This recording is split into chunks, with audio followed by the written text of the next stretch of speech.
श्रीराम समर्थ. 12 ऑगस्टचे प्रवचन. शांती परमात्म स्मरणाने मिळते. नवविधा भक्तीत जशी श्रवण ही पहिली भक्ती, तद्वतच अनेक संत लक्षणांत शांती हे पहिले लक्षण आहे. वास्तविक संतांची लक्षणे सांगता येणे कठीण, तरी पण असे म्हणता येईल की शांती हे संतांचे मुख्य लक्षण आहे.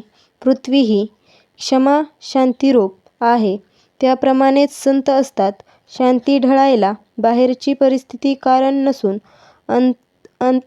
अंतःस्थिती हीच कारण आहे. जिथे स्वार्थ तेथे अशांती, भगवंताहून मी निराळा अशी जिथे द्वैतभावना तिथे खरी शांती नाही. अनन्यतेने शांती प्राप्त होते आणि तीच परमार्थाचा पाया आहे. पैसा आणि लौकिक ही अशाश्वत आहेत, त्यांच्यात चित्त ठेवल्याने अशांतीच येणार. शांती बिघडायला 2 कारणे आहेत. एक गत गोष्टींचा शोक आणि दुसरे पुढची चिंता. आपल्या बाबतीत घडणारे मागले आणि पुढले हे दोन्ही ईश्वराधीन आहेत अशी दृढ समजूत झाली तर शांती बिघडणार नाही. आणखी महत्त्वाची गोष्ट म्हणजे सदाचरण. सदाचरण नसेल तर शांती कधीही येणार नाही. पश्चाताप करण्याची पाळी येईल. म्हणून प्रत्येक कर्म भगवंताच्या साक्षीने करावे. भगवंताला साक्षी ठेवून कर्म केले तर हातून दुष्कर्म होणार नाही.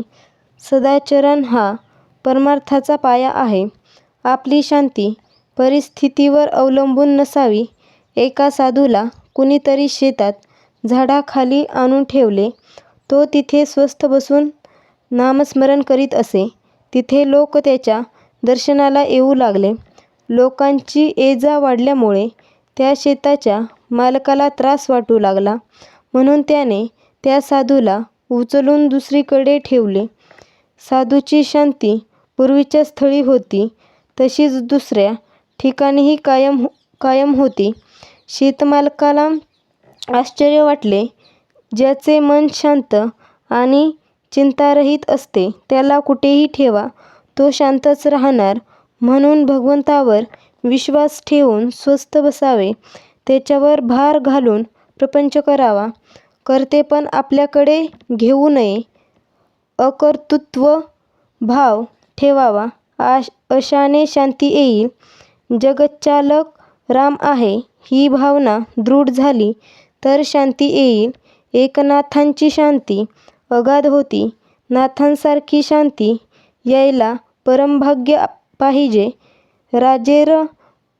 राजेरजवाडे आले आणि गेले, पण ज्ञानेश्वरांचे नाव टिकले, कारण ते शांतीची मूर्ती होते. ही शांती काय केले असताना मिळेल?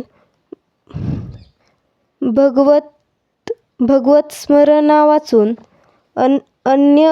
अन्य उपायाने ती साधणार नाही. जे जे घडते ते भगवदिच्छेने घडते ही दृढ भावना असणे हेच शांतीचे लक्षण आहे. कर्तृत्वाभिमान शांतीच्या आड येतो. विद्या, वैभव, कला, संपत्ती, संतती याने शांती येतेच असे नाही. निरपेक्षता हे शांतीचे मूळ आहे. मनाविरुद्ध गोष्ट घडल्यानंतर लगेच भगवंताची आठवण करावी म्हणजे आपोआप शांती येईल. मनातली शांती कायम ठेवून रागवता येते. तसे केल्यास हातून प्रमाद घडत नाही. आजचा बोध. शांती परमात्मस्मरणाने मिळते. ते स्मरण अखंड ठेवावे आणि खुशाल प्रपंच करावा.